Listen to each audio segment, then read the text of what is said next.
fue una conferencia sobre la lucha contra la pobreza. Porque si hay que discutir China actual y los métodos, el tipo de sociedad que tienen, hay que tener mucho más elementos, ¿no?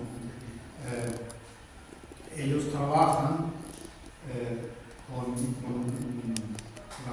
algo que ellos llaman el principal estadio del socialismo. Algo particular para China, porque empezó desde un punto tan bajo de pobreza, de falta de fuerzas productivas, etc. Entonces tenían que resolver con el socialismo tareas que habían resuelto los países burgueses en nuestro mundo, antes incluso de la revolución. Entonces, vieron después de la muerte de Mao y de la fin de la revolución cultural, que evidentemente se había desarrollado, pero seguían muy por atrás de otros países. Incluso países asiáticos del lado se desarrollaron más rápido. Y una de las cosas que nos dijo Carlos Marx es que hacemos revolución para liberar las fuerzas productivas, para que creen más riqueza para distribuir el mundo. Entonces ellos empezaron a considerar quizás tenemos que emplear algunos de esos mecanismos capitalismo y capital, pero bajo la dirección de nosotros, con el sector público estatal como lo principal en la gran industria, etc.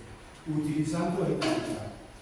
Evidentemente, eso implica la creación de empresas privadas, clases de capitalistas de diferentes tipos, pero controlado en el sentido de, por ejemplo, hay una gran diferencia entre el capitalismo, el multimillonario, algunos millonarios chino, y de aquí, que no tienen poder político. Está desde arriba, ningún cuadro debe tener acciones por el capital, nada, ni su esposa, ni sus hijos, ni su familia. Y así se empieza que está permitido, o estaba permitido durante alguna década utilizar el capital y algunos hacerse ricos, pero con la diferencia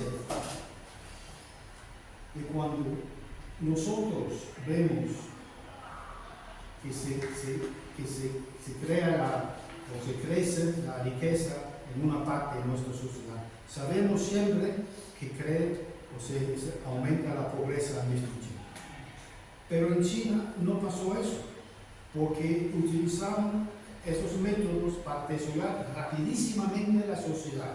Entonces, para decirlo así, la tarta creció tanto que la sección que tiene el capitalismo, pero lo que tiene el pueblo hoy es muchísimo más que tuvo hace 40 años. Cada persona tiene quizás 20 o 30 veces más riqueza que él. Entonces, es lo que han hecho hasta ahora. Porque con el nuevo sistema, el nuevo presidente, etc., está cambiando. Pero yo solamente estoy diciendo que no fue parte de mi intervención. Hay una discusión cómo manejan ellos esos tipos de fenómenos. ¿Qué errores han cometido? Creció la corrupción, creció la contaminación, la destrucción de la naturaleza, crecieron muchas cosas negativas, aún estaban en contra, y es lo que hoy en día, con nuevos métodos, están intentando arreglar. Entonces, yo acabo de decir que mi conferencia no fue sobre China, pero sobre la lucha contra la pobreza. Pero exactamente esta lucha muestra, digamos, el núcleo de su pensamiento. Hay que hacer feliz al pueblo, hay que levantar su vida. Y no han podido hacerlo hasta ahora, porque no tenían riqueza a destruir. Hoy tienen riqueza a destruir y lo van a hacer.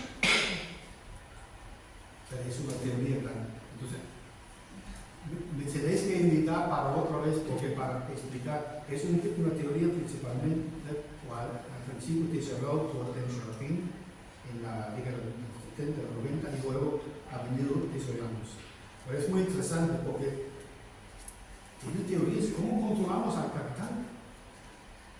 El capital es algo que busca beneficios, explotación, pero cómo podemos utilizar las cosas positivas, que es que hace crecer las fuerzas productivas, y cómo podemos neutralizar sus factores negativos. Pero es otra discusión. Pero en tal caso tú vas a ver que hay capitalistas chinas que son patriotas. También hay ejecutivos, pero también hay patrones, etc. Hay todo. Yo te voy a dar un ejemplo. Cuando yo fui a China en mayo, la primera noche fue invitado, como muchas veces, eso fue con un funcionario del gobierno local de Guangdong, que tiene 130 millones de personas, y dos consejeros de él y un gerente capitalista de una empresa de asesores. Entonces estaban como siempre hablando en chino y algunos tomando el licor que están horrible, pero a veces saben tomar. Y dice mi amigo, yo tengo un muy buen amigo ahí, empieza en chino a explicar quién soy, que yo apoyo a China. ¿Y qué pasa? El gerente, el capitalista de ascensor, se levanta así, qué bueno.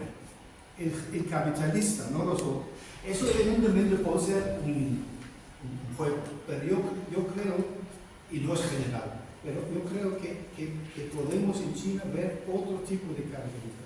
Y entonces, han logrado movilizar, en este caso, a 120 o 27 mil empresas privadas. Algunas voluntariamente, seguro, otras menos voluntariamente. Porque ¿qué hace el gobierno ahora mismo? Como yo dije, que tiene un plan de reducir las diferencias. Entonces, ellos trabajan con tres formas de distribución. Primero, la forma primaria, que es el salario. Es ahí que es donde siempre luchamos, más salario, menos beneficio para el gasto, etc. Segundo, la distribución secundaria, que a través del Estado, de los impuestos, todos los derechos que se distribuyen, por ejemplo, el hospital, también algunos servicios son gratuitos, y lo que se llama la distribución terciaria, que es cuando las empresas, los capitalistas empiezan a donar dinero, a veces voluntariamente, a veces porque sienten que no hay otra solución, a veces alguien le toca ahí, sería bueno. Y hay ejemplos de capitalistas que han donado en un año el 90% de su PIB. Hay también otro ejemplo, hay todo. Pero están trabajando en ese plan de reducir las diferencias de la riqueza. Y solamente lo puedes hacer si controlas el gobierno, si tienes un sistema de gobierno, de gobernanza, y que si tienes el apoyo de todo, solamente con eso. Y yo creo que incluso yo después, porque yo he visitado China durante estos años, pero después de todo lo que pasaba, y yo tuve la posibilidad de sentarme a leer muchos. Yo nunca, bueno, yo me acuerdo de cosas de la Unión Soviética, de los 30, la movilización, la industrialización, la mina, la agricultura, etcétera, etcétera, que es algo extraordinario. Pero lo que yo he visto en China es igual de extraordinario y merece muchas novelas, muchas películas y muchos cuentos. Yo quiero aportar algo aquí con una pequeña historia, no sé si lo logro, porque es extraordinario. No es algo que pueden copiar los países pobres, Nigeria, no pueden copiar, pero pueden inspirarse de lo que pasa y desarrollar sus propios métodos. Y no tiene que ser de ayuda humanitaria, asistencia para la facilidad. Tiene que ser ayuda para la autoayuda, para generar sangre. Es algo que yo creo que puede ser útil para cualquier país. Entonces, o sea, yo no sé si has contestado tú, pues. Sí. Quizás demasiado. No. Pues Pero realmente no fue mi tema hoy, hay tantas cosas, ¿no? Sí, perdón. el compañero.